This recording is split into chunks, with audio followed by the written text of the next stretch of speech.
there. Subscribe to my channel. And also press this bell icon. एक गांव में एक किसान रहता था। उसकी बीवी और 2 बच्चे थे। वो खेती करके अपना घर चलाता था।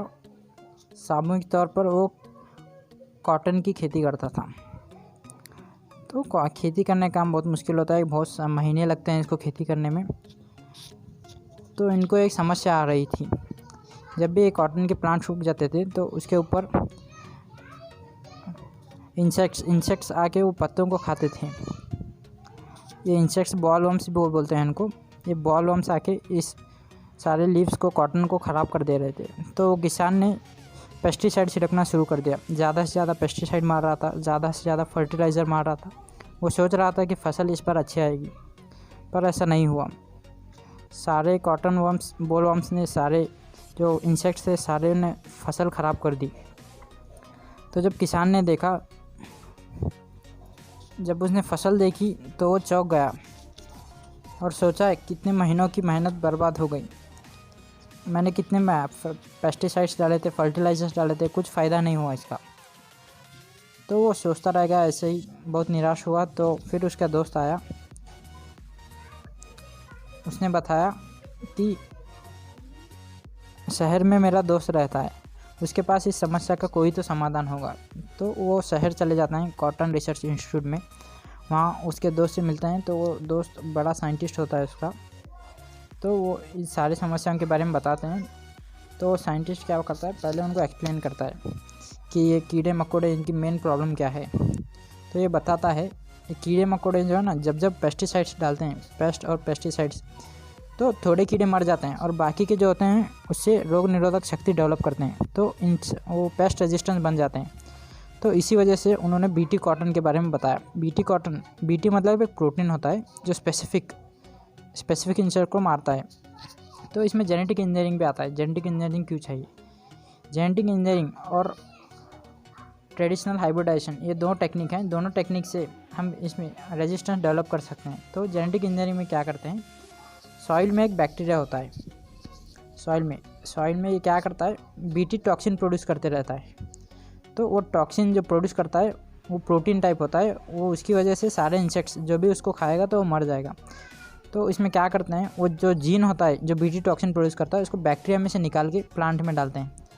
तो अब प्लांट भी बीटी टॉक्सिन प्रोड्यूस करने का स्टार्ट करेगा।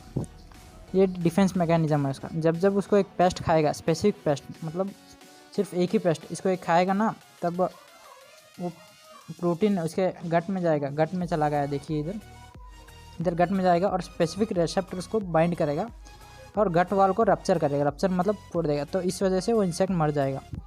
तो मरने की वजह से प्रोटीन, स्पेसिफिक रेजिस्टेंस जो है सिर्फ इंसेक्ट को किल करेगा, बाकी ऑर्गेनिज्म को कुछ भी हार्म नहीं करेगा। अगर एग्जाम में इसका क्वेश्चन आए तो कैसे लिखेंगे ये बता रहा हूँ। आप सब जानते हैं ये प्रोसेस कैसा होता है। तो एग्जाम में कैसे लिखना है इसको जैसे बता दे रहा हूँ मैं।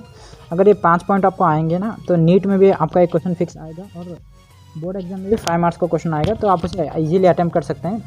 आप चाहें तो इसका स्क्रीनशॉट मार के भी रख सकते हैं। तो यही 5 पॉइंट लिखना है। बोर्ड में आपको फुल मार्क्स मिलेंगे। तो देखिए क्या क्या लिखना है। बीटी टॉक्सिन, ये जो प्रोड्यूस करने वाला है एक बैक्टीरिया है। BT toxin is produced by bacterium bacillus thuringiensis। ये एक पॉइंट, इसको 1 मार्क्स मिलेगा। तो नेक्स्ट पॉइंट में क्या है, BT toxin gene has been cloned from the bacteria and been express in plants to provide resistant to insect. ये next point. इसमें क्या बोला है कि बीटी टॉक्सिन जो जीन होती है उसको हम बैक्टीरिया में से निकाल के प्लांट में क्लोन किए हैं। तो इस वजह से प्लांट भी ये टॉक्सिन प्रोड्यूस करने का स्टार्ट करेगा। स्टार्ट करने से वो इंसेक्ट को रेजिस्ट हो जाएगा। तो नेक्स्ट पॉइंट, ये सेकंड पॉइंट, इसको 1 मार्क्स मिलेगा। तो नेक्स्ट पॉइंट, बीटी टॉक्सिन जो है ना प्लांट्स में इनएक्टिव फॉर्म में होती है। वो हमेशा एक्टिव फॉर्म में नहीं होती, इनएक्टिव स्टेट में होती है। जब इंसेक्ट वो प्लांट के ऊपर फीड करेगा, जब उसको जाकर खाएंगे ना, तब वो टॉक्सिन इंसेक्ट्स के गट में जाके, गट मतलब गले में जाके, उनका अल्कलाइन पीएच होता है उनके गले में। अल्कलाइन मतलब बेसिक पीएच होता है। वहाँ जाके ये टॉक्सिन जो है, इनएक्टिव टॉक्सिन एक्टिव हो जाता है। एक्टिव होने के बाद में उनको किल कर देगा इंसेक्ट। बिल्कुल सेम टू सेम ऐसे ही लिखना है। ऐसे लिखने से 5 मार्क्स फिक्स हो जाएंगे आपके। अगर कोई डाउट हो ना तो कमेंट सेक्शन में। ये नीट 2019 का क्वेश्चन है, इधर देख सकते हैं। क्वेश्चन पूछा गया है, what triggers the activation of protoxin. Protoxin मतलब inactive toxin to active BT toxin of bacillus thuringiensis of in bollworm. मैंने बताया था बॉडी टेम्परेचर वगैरह कुछ नहीं था। इसका मेन आंसर जो था अल्कलाइन पीएच ऑफ गट है। तो इसका आंसर ये गट है। देखिए ये AIPMT 2015 का क्वेश्चन है। इसमें पूछा गया है in BT toxin the BT toxin present in the plant tissue as protoxin is converted into एग्रीटॉक्सिन। सेम क्वेश्चन है, वो जैसा क्वेश्चन था वैसा क्वेश्चन है। Alkaline pH of the insect gut, same question पूछा गया है, आप देख सकते हैं। तो इस बार भी आने की चांसेस है, तो इसे प्रिपेयर कर लीजिए। ये क्वेश्चन जो है AIPMT प्रीलिम्स 2009 का क्वेश्चन है। इसमें पूछा गया है the bacterium bacillus thuringiensis is widely used in contemporary biology as insecticide, agents of production of dairy products, source of industrial enzyme, indicator of water pollution. तो इसे आप पता है ये इंसेक्टिसाइड की तरह यूज़ करते हैं इंसेक्ट्स को मारने के लिए, तो इसका आंसर इंसेक्टिसाइड हो जाएगा।